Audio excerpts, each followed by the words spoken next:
So let me start off by saying that this review is 100% completely utterly spoiler free. Danganronpa is a series that is very reliant on its strong storytelling, and I don't want to spoil anything for anyone. Also, all footage used in this video will be from the non-canon demo, so don't have to worry about spoilers from the footage either. Danganronpa V3 is a game that came out in September of 2017. Of all the amazing games that were released in 2017, it is easy to see how this niche anime game was overlooked. But it's really a shame considering how amazing this game truly was. So you're probably wondering, what is this game exactly? Well, that's where we'll begin with this review, with an overview on the story. In the universe of Danganronpa, the Japanese government scouts extremely talented high schoolers in order to foster their talents for the good of society. These students are dubbed the Ultimates, and they are the very best in their given field. One day, 16 of these Ultimates are kidnapped by a mysterious mastermind and are forced to participate in a killing game. In order to win the game, a student must kill someone else and get away with it. Once someone is killed, a class trial is held where the students share evidence they found and debate who they think the killer is. At the end of the trial, the students take a vote on who they think the killer is. If the majority votes correctly, then the killer is executed. But if they vote wrong, then the killer gets to leave the school while the rest of the students are executed instead. In Danganronpa V3, you take the role of Kaede, the ultimate pianist, who only wants to save everyone. Throughout the game, you need to solve the murder mysteries in order to stay alive, as well as figuring out bigger mysteries about the school you are trapped in, the mastermind behind the killing game, and strange memories you slowly start to recover over the course of the game.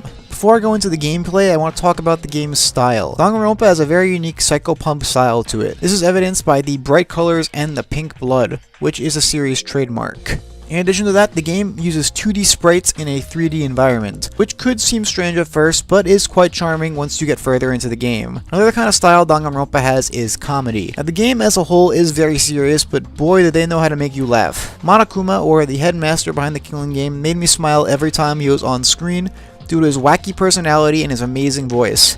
The same can be said for the Monokubs, who are Monokuma's sidekicks. Certain students, such as Best Boy Kokichi, were also hilarious and made the game so much more enjoyable. In the end, Danganronpa V3 made me laugh much more than South Park The Stick of Truth did, and that game was designed with the sole intention of making people laugh. So now let's talk about the gameplay of the game itself. The game is split into multiple parts called Daily Life, Deadly Life, and the Class Trial, all with slightly different aspects of the gameplay, so I'll be going over all of them one by one. First is Daily Life. Daily Life is more or less a visual novel and where the overall mysteries are developed. After every trial in Daily Life, the characters will gain some memories and find some clues about the major mysteries I mentioned before. This part of the game is just pressing X to see the next piece of text, and this can seem very tedious at times, but the overall mysteries that are eating away at you and the need to find out who dies next will make it a lot more bearable. Haha, bearable. Get it? You also unlock new areas of the school that you have to explore after every trial. This requires you to go from place to place and examining objects that are interesting. This part may seem pointless, but a lot of it will come into play in later trials, so I would pay attention to every word spoken. Finally, there is one more aspect to Daily Life called free time. Now, this part of the game isn't actually included in the demo, so I can't show you any footage of it, but free time is where you get to spend time with a student of your choice. You deepen your bonds with them and learn more about their backstories. I'm going to be honest, gameplay-wise, this is more or less a copy of the social link system from Persona. So if you played any of the Persona games, then you already know what to expect from this part of the game. All the characters have very interesting backstories that add details of them as a person and help explain their personalities. In fact, I even got invested in the backstory of Ryoma, who I absolutely hated in the main story. This part of the game is completely optional and can be skipped if you wish by sleeping in your bed instead of spending time with someone, but I highly recommend that you take advantage of this aspect of the game and learn more about the diverse cast. The next part of the game is Deadly Life, and this is where things start to get interesting. As the name would suggest, Deadly Life starts when someone dies, and you need to investigate to prepare for the class trial. This works the same way as when you investigate new areas of the school during Daily Life, but this time you are investigating murder weapons, examining dead bodies, and collecting alibis of your friends, who are all potential suspects. Now, one of my only complaints about the game is in this mode, because it is very hand-holdy. During every investigation, they tell you flat out the areas you need to investigate, and they won't let you leave the room until you find every piece of evidence. In the previous games, after the first trial, it's a free-for-all, and it actually made investigations challenging, since you sometimes had to check areas that seemingly had nothing to do with the case. So to me, this was the least enjoyable part of the game overall, but it was fun creating theories on whodunit and how which were wrong every time, for me at least. Finally, we have the best part of the game, the class trial.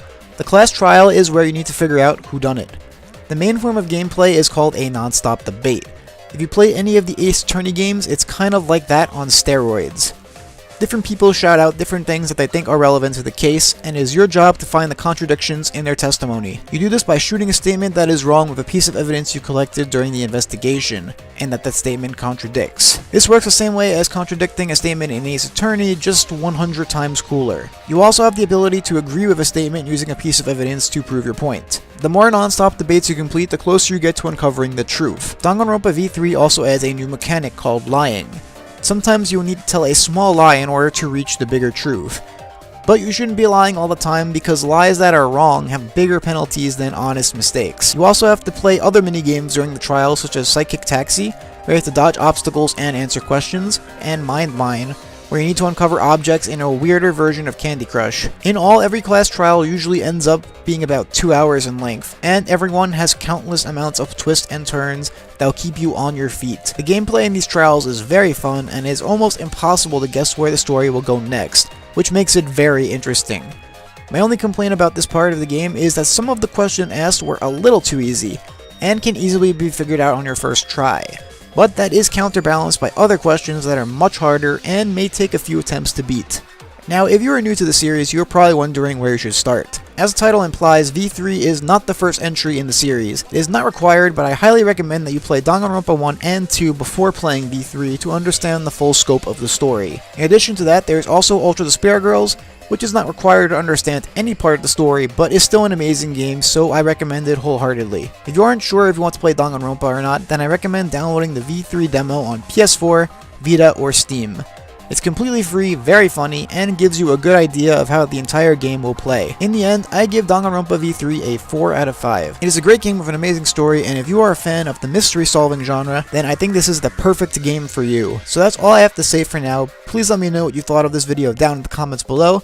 If there are any games you want me to review or any topics you want me to discuss, please let me know, and be sure to subscribe for some more videos coming soon. Thanks for watching, and I will see you guys next time.